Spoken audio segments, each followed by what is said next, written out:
An identical twin is like living with a mirror that has its own agenda. For 28 years, I shared everything with my sister Madeline.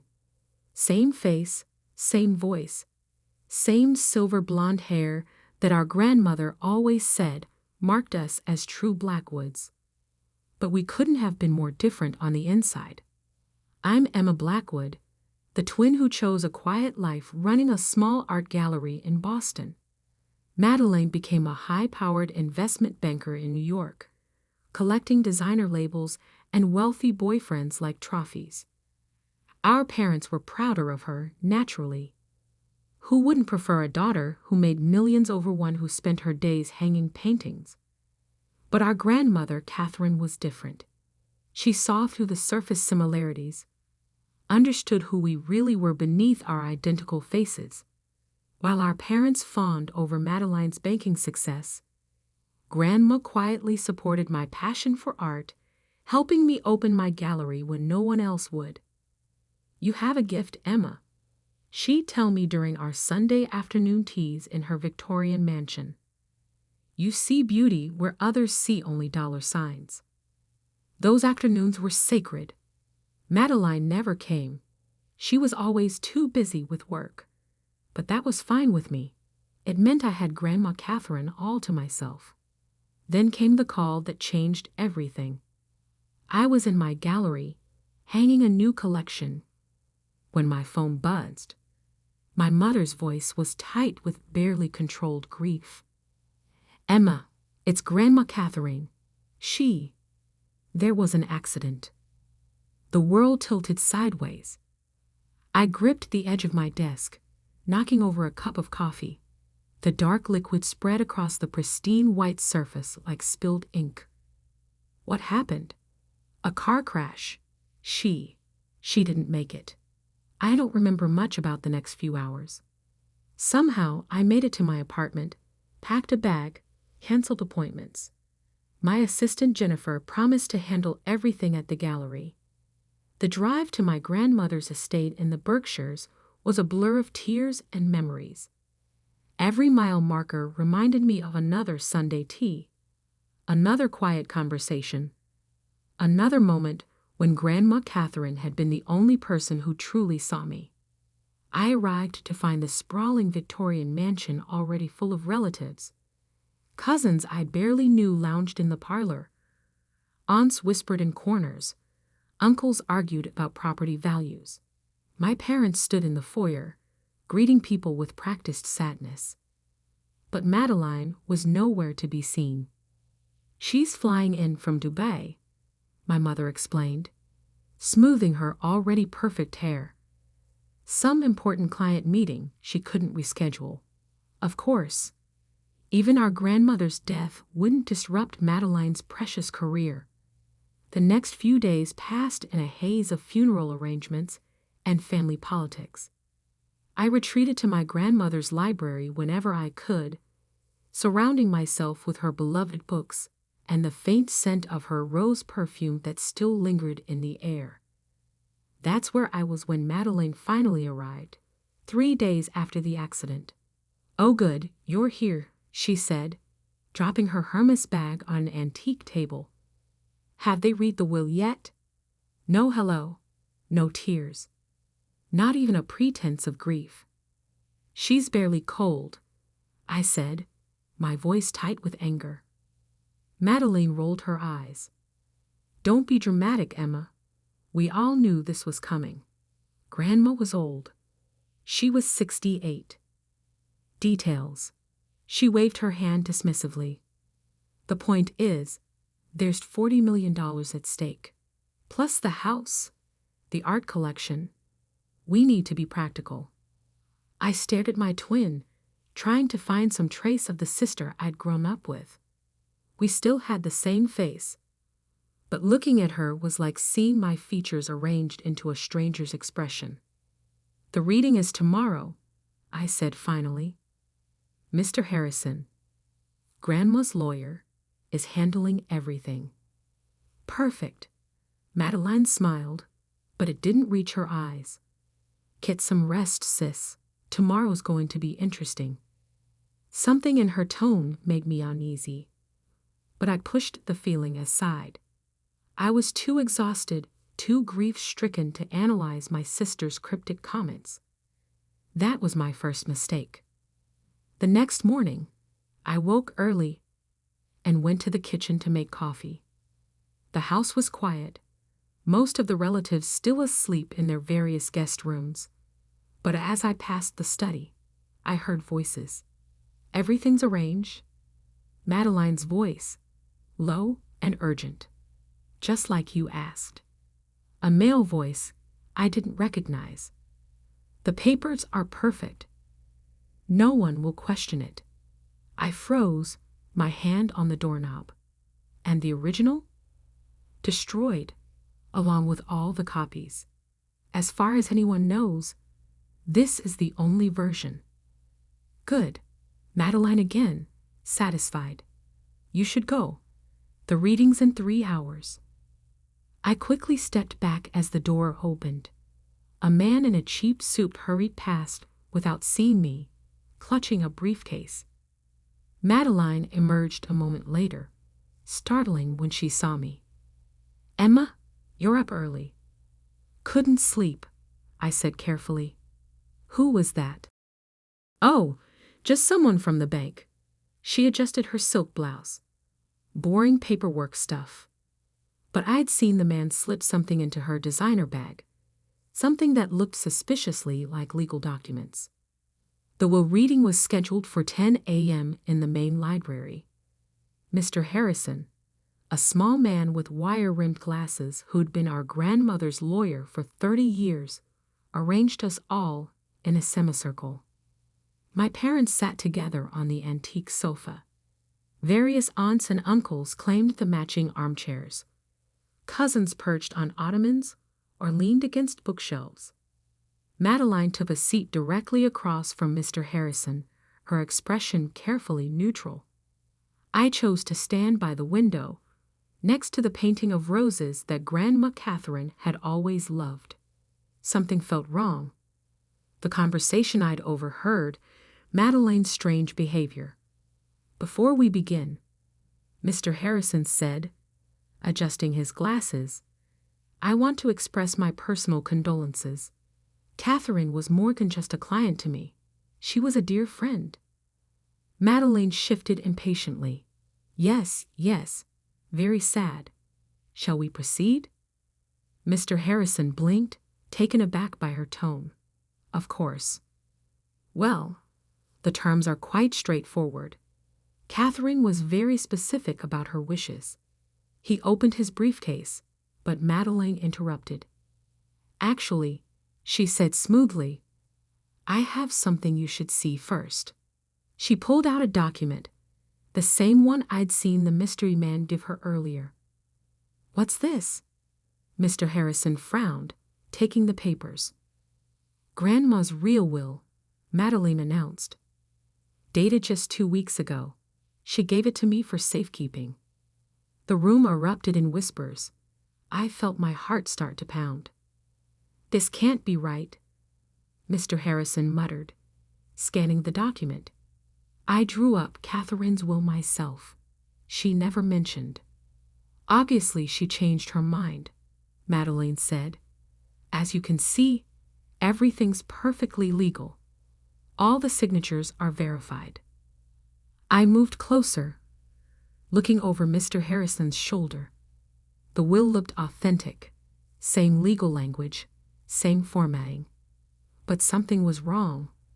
The signature. It looked like Grandma's. But then I saw it. The terms of the new will were simple. The entire estate, all $40 million, plus the house and every asset, was left to Madeline Blackwood. I felt the blood drain from my face. "This is a lie," I said, my voice shaking. "Grandma would never." "Do you have proof?" Madeline challenged, her eyes glinting. "Because I have a legally binding document right here." The room fell silent as everyone stared at us, identical faces locked in a battle of wills. "Mr. Harrison," I turned to the lawyer desperately. You know this isn't right. You knew Grandma better than anyone. I'm sorry, Emma, he said slowly. But if this will is authenticated, my hands are tied. Madeline's smile was triumphant. Well then, I believe that settles everything. As the sole heir, I'll need everyone to vacate the premises by tomorrow morning. You can't do this, I whispered. She stood, gathering her things with practiced elegance. I already have, dear sister, and you can't prove otherwise. As the family filed out in shocked silence, I remained rooted to the spot, staring at the painting of roses. Grandma Catherine had taught me to paint those roses herself, spending countless patient hours helping me get the shadows just right. Now my twin sister had stolen everything, our grandmother's legacy, my inheritance, even my identity. Because that signature on the will, it wasn't Grandma's at all. It was mine. Being identical twins meant sharing DNA, fingerprints, and virtually indistinguishable signatures. My entire life, I'd been careful about signing documents precisely because I knew Madeline could mimic my handwriting perfectly. But I never imagined she would use my signature to forge our grandmother's will. The day after the reading, I watched from my old bedroom window as moving trucks arrived. Madeline wasted no time claiming her prize, directing workers to pack up our grandmother's antiques and artwork. Miss Blackwood? A quiet voice interrupted my thoughts. I turned to find Agnes, our grandmother's housekeeper of 20 years, standing in the doorway. Her eyes were red from crying. I'm sorry, Agnes. I know Madeleine's asked everyone to leave. That's just it. Agnes wrung her hands nervously. There's something you need to see. She led me down to the kitchen, checking twice to ensure we weren't followed. From beneath her apron, she pulled out a small leather-bound notebook. Your grandmother's diary, she whispered. She asked me to keep it safe. Said it was important you find it if anything happened to her. My hands trembled as I took the notebook. Why didn't you give this to Mr. Harrison? Because Ms. Madeline was watching him like a hawk. But that's not all. Agnes glanced around again before continuing. The accident, it wasn't random. My blood ran cold. What do you mean?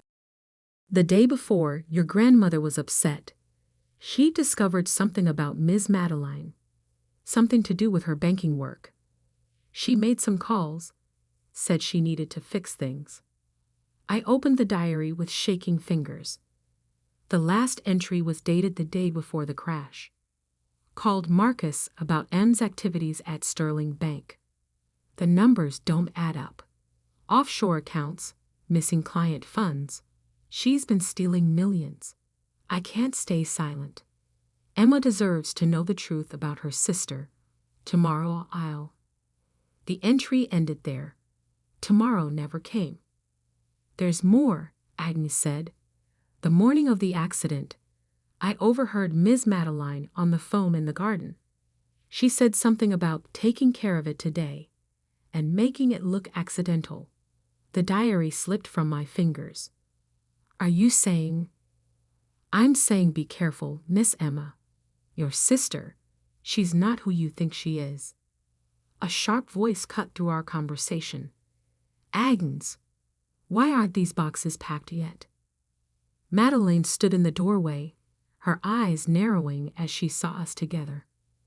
Agnes quickly gathered some cleaning supplies and hurried out. Still here, Emma. Madeline's tone was honey-sweet poison. I thought I made it clear the house needs to be emptied. I met her gaze steadily. Did you kill her? The question hung in the air between us. Madeline's smile never wavered. What an awful thing to suggest, she said softly. Grief makes people say such terrible things. She knew about Sterling Bank. I pressed. About the missing money. Something flickered in Madeline's eyes. Surprise? Fear? But it was gone instantly. I don't know what you think you know, she said, but I suggest you leave. Now, before you say something you'll regret. Or what? You'll arrange another accident? She stepped closer, her face, my face, inches from mine. Prove it, she whispered. Prove any of it. You can't, can you? Just like you can't prove the will is forged. It's your word against mine, sister dear. And I have $40 million worth of lawyers on my side. She was right. I had no proof, just a diary entry, a housekeeper's statement, and horrible suspicions. But I had something else, the truth about who I was, who we both were. You forgot one thing, Madeline, I said quietly. Grandma didn't just teach me about art. She taught me about family history, about the Blackwood legacy. Boring stories about dead relatives, she scoffed. What's your point? My point is, I know things you don't. Things about this house, about Grandma's real fortune. Things she only shared during those Sunday teas you were too busy to attend. Uncertainty crept into her expression. You're bluffing? Am I? I smiled, channeling her own cold confidence. Guess you'll find out. I walked out of the kitchen, feeling her eyes boring into my back. At the front door, I paused. Oh, and Madeline? Don't touch the painting of roses in the library. Some art is worth more than money. It was a shot in the dark, but I saw fear flash across her face. She knew something about that painting, something she didn't want me to discover. In my car, I pulled out my phone and made 2 calls. The first was to an old friend from art school who now worked as an authenticator for major auction houses. Sarah, I need you to look into something. A painting of roses, circa 1940s, artist unknown. The second call was to a private investigator recommended by one of my gallery clients. I need everything you can find on Sterling Bank's offshore accounts. Focus on transactions authorized by Madeline Blackwood. Finally, I called Mr. Harrison. Meet me tomorrow, I said when he answered. There's something you need to know about Grandma's real will. Most people think revenge takes a long time, but sometimes justice strikes like lightning, fast, bright, and impossible to escape. It took exactly 3 days to destroy everything Madeline had stolen. I met Mr. Harrison at a small cafe far from the estate. His hands shook slightly as he read Grandma's diary. My God, he whispered. I knew something was wrong. But this, I need your help, I said. The painting in the library. Did Grandma ever mention anything special about it? He looked up sharply. She did, actually. About a month ago, she had me update her will. Said something about important papers being where the roses never fade. My heart raced. The painting. I'd always wondered why Grandma insisted it never be moved, never be cleaned by anyone but her. Mr. Harrison, I need you to stall the estate transfer, just for 24 hours. He nodded grimly. I'll file some paperwork, technical errors that need reviewing. But Emma, be careful. If what this diary suggests is true, I know, I said quietly. My sister is capable of murder. Back at my hotel, messages waited from both my contacts. Sarah, the art authenticator, confirmed my suspicions about the painting. The private investigator's findings about Sterling Bank were even more explosive. I took a deep breath and made one final call to the FBI's Financial Crimes Division. That night, I waited until 3 a.m. before returning to the estate. The security code hadn't been changed. Madeline always did underestimate me. The house was dark, empty except for the furniture Madeline hadn't yet moved. In the library, Moonlight filtered through the tall windows, illuminating the painting of roses. With trembling fingers, I felt along its heavy gilt frame. There, a slight catch, a hidden spring. The painting swung away from the wall like a door, revealing a small safe built into the wall behind it. I smiled, remembering all those Sunday afternoons when Grandma taught me to paint roses. She hadn't just been teaching art. She'd been showing me exactly where this safe was located. The combination was simple: my birthday, not Madeline's. She'd been born 2 minutes later. This was how Grandma had always told us apart, by remembering who came first. Inside the safe lay a stack of documents: bank records, surveillance photos, and a USB drive. But most importantly, there was another will. The real will, dated just 3 days before Grandma's death, with a letter attached. My dearest Emma, if you're reading this, something has happened to me. I've discovered what Madeline has been doing at Sterling Bank. The stolen money, the fake accounts, all of it. I've gathered proof, but she knows I know. I fear what she might do. I'm leaving everything to you because you're the only one who understands what truly matters. The money, the house, they're just things. But integrity, truth, justice, these are the real Blackwood legacy. All my love, Grandma Catherine. P.S. Give the USB drive to the FBI. They'll know what to do. At that moment, lights flooded the library. Madeline stood in the doorway, her face twisted with rage. "How did you know?" she demanded. "Because I paid attention," I said calmly, despite my pounding heart. "All those Sunday teas you missed. All those boring family stories you ignored. Grandma wasn't just sharing memories. She was leaving clues." "Give me those papers," she snarled, stepping forward. "It's too late," I replied. "The FBI already has copies of everything. They're probably at Sterling Bank right now, seizing records of all your offshore accounts." Her face went pale. "You're lying." "Am I? Check your phone." As if on cue, her phone buzzed. Her hands shook as she read the message. "No," she whispered. "No, no, no." "Yes," I said quietly. "It's over, Madeline. The fraud, the fake will, and—" I held up Grandma's diary, the truth about her death. She lunged for me, but never reached me. FBI agents emerged from the shadows, where they'd been waiting all along. I watched as they led my sister away in handcuffs, her perfect composure finally shattered. The aftermath was a whirlwind of headlines. Bain K-I-H-E-R, A-R-E-S-T-D, F-O-R-F-R-A-U-D, and M-U-R-D-E-R.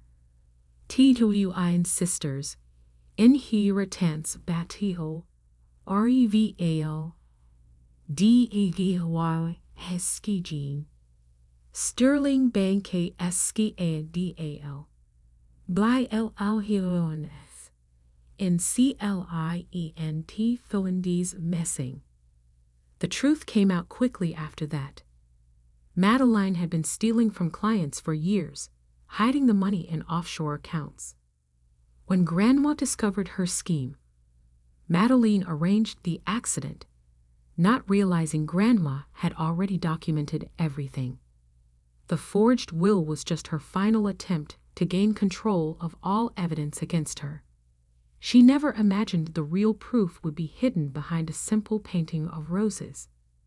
1 year later, I stood in the library again, now restored to its former glory.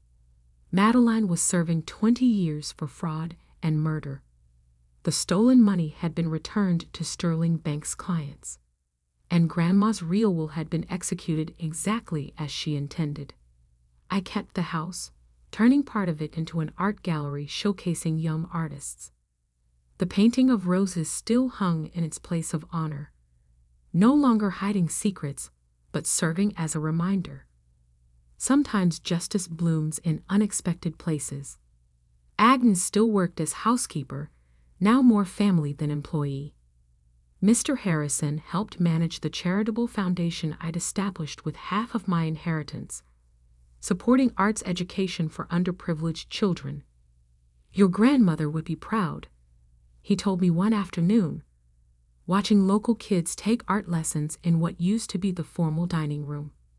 I smiled, touching the locket I now wore, the one Grandma had always worn during our Sunday teas.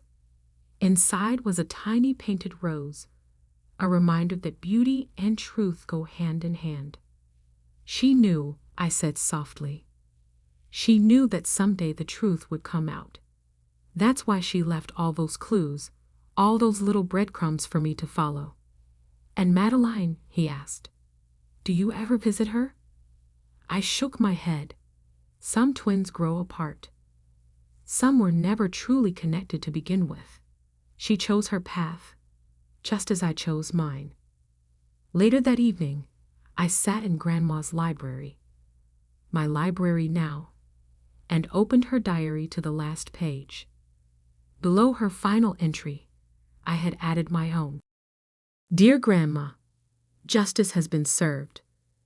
The roses still bloom, the truth still shines, and your legacy lives on.